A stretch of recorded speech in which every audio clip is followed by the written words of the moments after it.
तो बड़ी खबर आपको बता दें, बहराइच में तैनात डिप्टी एसपी को निलंबित कर दिया गया है। कृष्ण प्रताप सिंह को शासन से निलंबित किया गया। कृष्ण प्रताप के खिलाफ विभागीय कार्रवाई के आदेश भी दिए गए हैं। मुख्तार अंसारी को लाइसेंस देने में मदद की थी, यह आरोप इनके ऊपर लगे थे। असले का लाइसेंस देने में मदद की थी। फर्जी दस्तावेजों के आधार पर लाइसेंस देने की पुष्टि भी हुई। मऊ के तत्कालीन डीएसपी रहते हुए लाइसेंस देने का इनके ऊपर आरोप लगा है। सस्पेंड करने के बाद केपी सिंह को डीजीपी मुख्यालय से अटैच किया गया। गृह विभाग जल्द ही चार्जशीट देगा। स्पष्टीकरण मिलने पर विभागीय कार्यवाही शुरू होगी। तो ये बड़ी जानकारी आपको दे दें, कृष्ण प्रताप के खिलाफ विभागीय कार्रवाई के आदेश दिए गए हैं। दरअसल मुख्तार अंसारी को लाइसेंस देने में मदद की थी, यह आरोप लगा था। असले का लाइसेंस देने में भी मदद की थी। फर्जी दस्तावेजों के आधार पर लाइसेंस देने की पुष्टि भी हुई थी।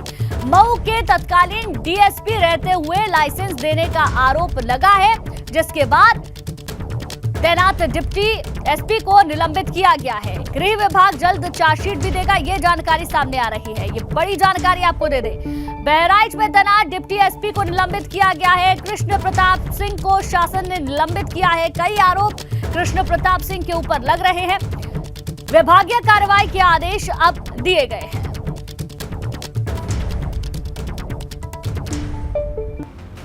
वहीं एसीएस गृह राधा रतूड़ी के बयान पर यूपी पुलिस का करारा जवाब सामने आया है। राधा रतूड़ी के आरोपों पर एडीजी लॉ एंड ऑर्डर का बयान सामने आया।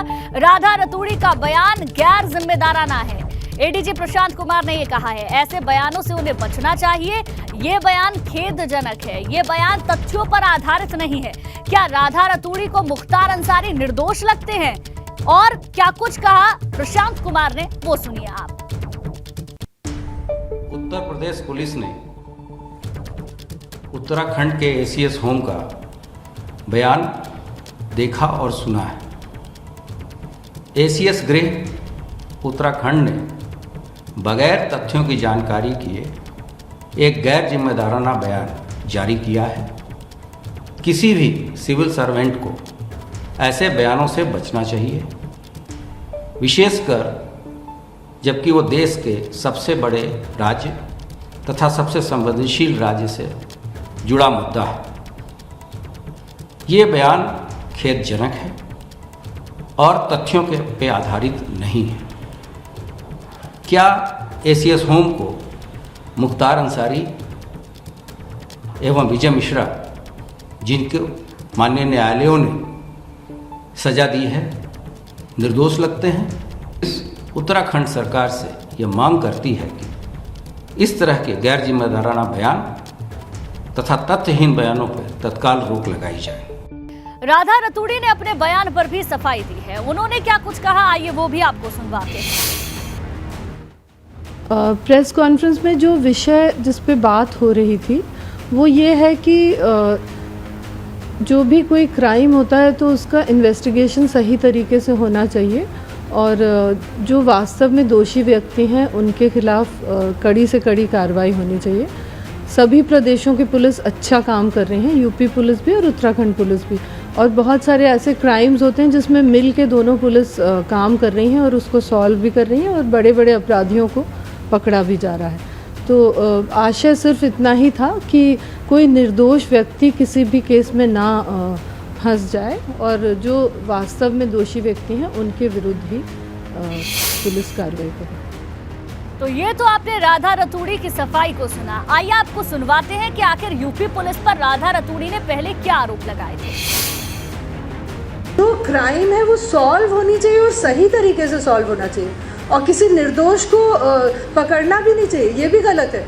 कई बार यूपी पुलिस क्या करती है, किसी निर्दोष व्यक्ति को पकड़ के वो कहती है कि हमने सॉल्व कर दिया, ये भी गलत है। अगर आप एक निर्दोष व्यक्ति को सज़ा देंगे तो उससे और 99 और अपराधी पैदा होंगे। तो अपराध का सही विवेचना होनी चाहिए, सही लोगों को सज़ा मिलनी चाहिए। आगे बढ़ते हैं। कल से पूरे यूपी में पराग दूध के दाम बढ़ेंगे, 2 रुपए लीटर बढ़ेंगे यूपी में पराग दूध के दाम। फुल क्रीम वाला दूध कल से 63 रुपए प्रति लीटर मिलेगा। पहले फुल क्रीम दूध की कीमत 61 रुपए प्रति लीटर हुआ करती थी। पराग की मिठाइयों के दाम भी कल से बढ़ जाएंगे, ये बड़ी जानकारी आपको दे दें। इससे पहले अमूल दूध 2 रुपए प्रति लीटर बढ़ा है और उसके बाद ये बड़ी जानकारी, कल से पूरे उत्तर प्रदेश में पराग दूध के दाम बढ़ेंगे, 2 रुपए प्रति लीटर यूपी में दाम बढ़ जाएंगे। वहीं आगरा में एबीपी गंगा की खबर का बड़ा असर हुआ है। ताजमहल के 500 मीटर दायरे में व्यावसायिक गतिविधि के मामले में व्यापारियों को 3 महीने की मोहलत दी गई है। आपको बता दें, मंत्री जयवीर सिंह ने आगरा में एबीपी गंगा की महापंचायत के मंच पर व्यापारियों को राहत देने का वादा किया था और इसके बाद अब शासन से वार्ता हुई, फिर 3 महीने की मोहलत व्यापारियों को दी गई। पर्यटन मंत्री जयवीर सिंह ने खुद इसकी जानकारी दी। मंत्री ने कहा कि आगरा डीएम और कमिश्नर से बात कर बाकी जानकारी भी ले लें।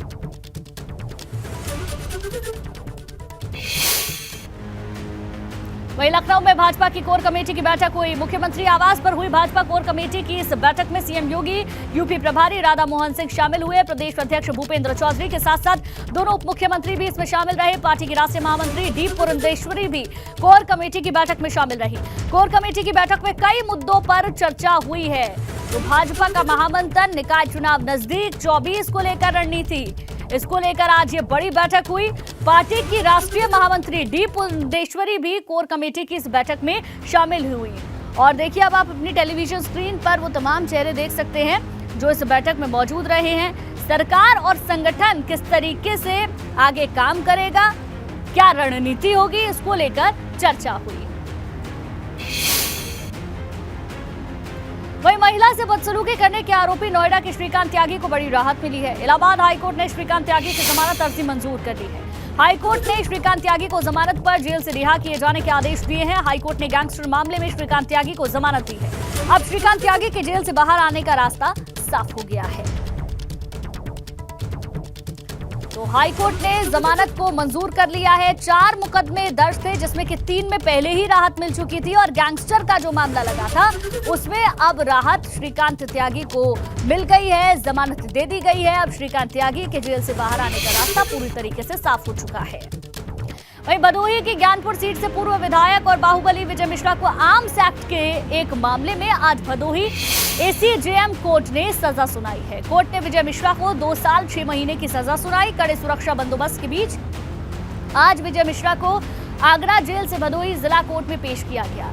यहां एजीसीएम साधना गिरी ने बाहुबली पूर्व विधायक को सजा सुनाई और मिश्रा पर 15,000 रुपए का जुर्माना भी लगाया। सजा के ऐलान के बाद विजय मिश्रा को वापस आगरा जेल भेज दिया गया। दरअसल विजय मिश्रा के खिलाफ 11 साल पहले गोपीगंज थाने में आर्म्स एक्ट के तहत मुकदमा दर्ज हुआ था, जिसमें विजय मिश्रा को जमानत मिल गई है।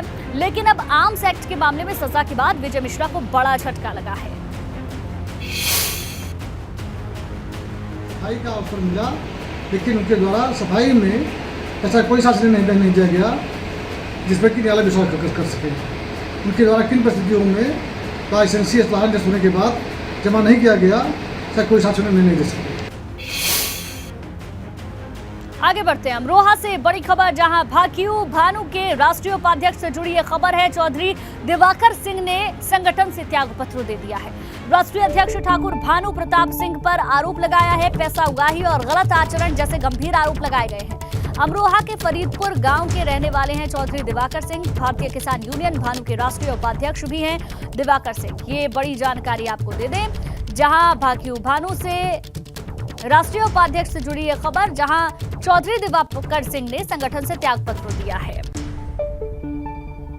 वहीं बस्ती में बाढ़ राहत कार्यक्रम में पहुंचे डिप्टी सीएम ब्रजेश पाठक अधिकारियों पर भड़क गए। शानदार टेंटे और रेड कारपेट को देखकर वो नाराज हो गए। दरअसल बस्ती में कलवारी के डकही गांव में बाढ़ से काफी बर्बादी हुई है। डिप्टी सीएम लोगों के दुख को बांटने के लिए राहत सामग्री लेकर पहुंचे थे।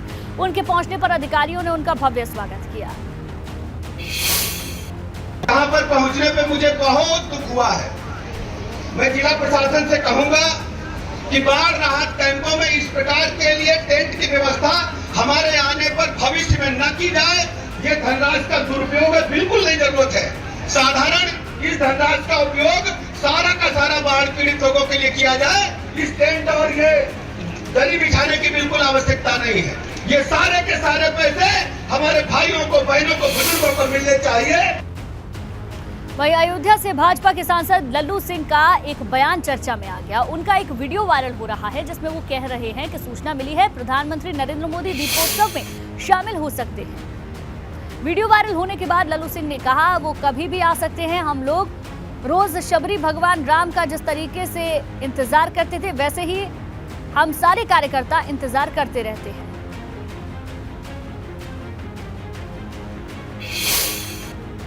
प्रधानमंत्री मोदी जी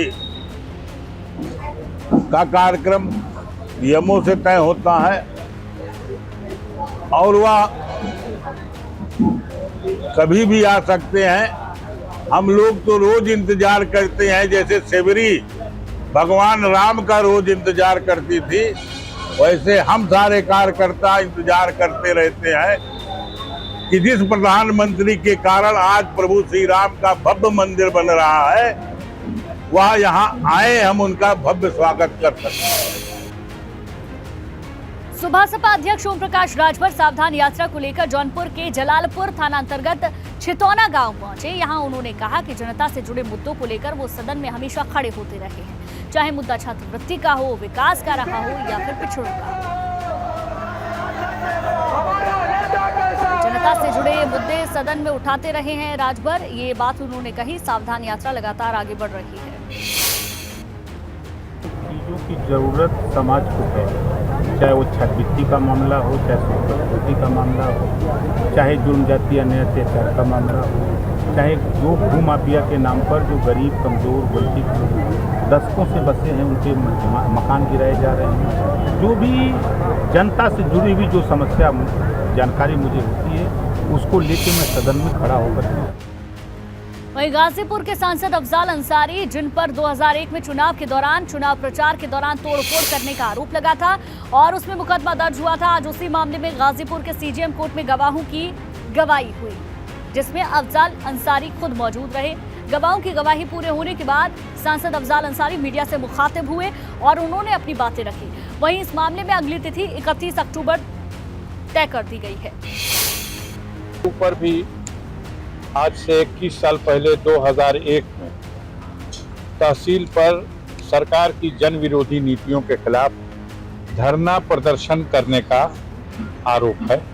अब सरकारी अधिकारी कर्मचारी जो सरकारी तंत्र और उनकी पार्टी के नेताओं के इशारे पर उस समय एक मुकदमा कायम किया, झूठा आरोप लगा दिया कि तोड़फोड़ किया था लोगों ने और 10,000 रुपए की संपत्ति की क्षति हुई थी। उसका ही मुकदमा है। हम लोग चूंकि कानून में विश्वास रखते हैं और न्यायपालिका पर भरोसा है, इसलिए हम ट्रायल के लिए आए हैं। हम उनमें से नहीं कि हमारे ऊपर लगेगा आरोप तो मुकदमा उठा लिया जाएगा और दूसरे के ऊपर झूठा मुकदमा बना दिया। योगी सरकार इस कोशिश में जुटी है कि कैसे यूपी को $1 ट्रिलियन की इकोनॉमी बनाया जाए। इसके लिए फरवरी 2023 में ग्लोबल इन्वेस्टर समिट भी किया जा रहा है।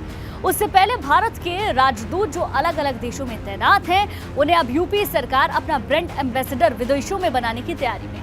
इसी क्रम में आज मुख्यमंत्री आवास पर 16 देशों में भारत के जो राजदूत तैनात हैं उनकी एक बैठक हुई। बैठक में इस बात पर चर्चा हुई कि किस तरीके से उत्तर प्रदेश में ज्यादा से ज्यादा निवेश लाया जाए, कैसे ग्लोबल इन्वेस्टर समिट को सफल बनाया जाए।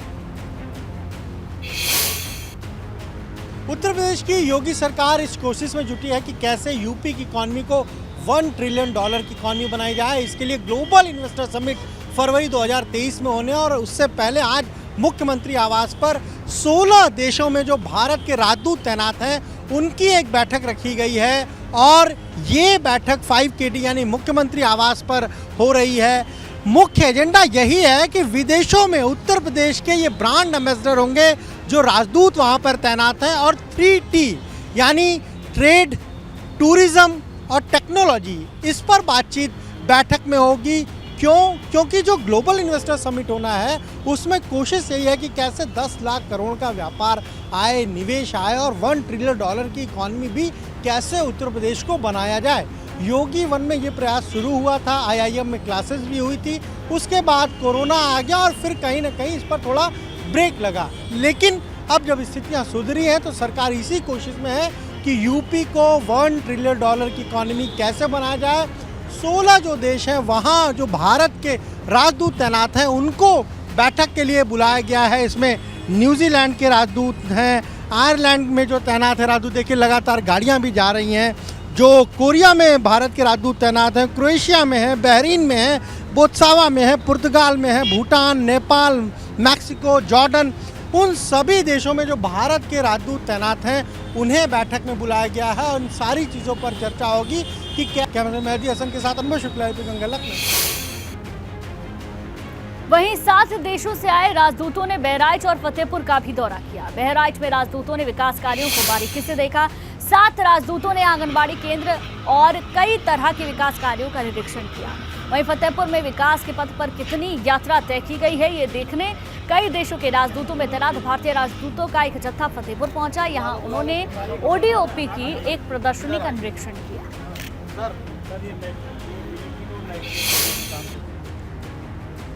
और चलिए इसी के साथ बुलेटिन में फिलहाल बस इतना ही।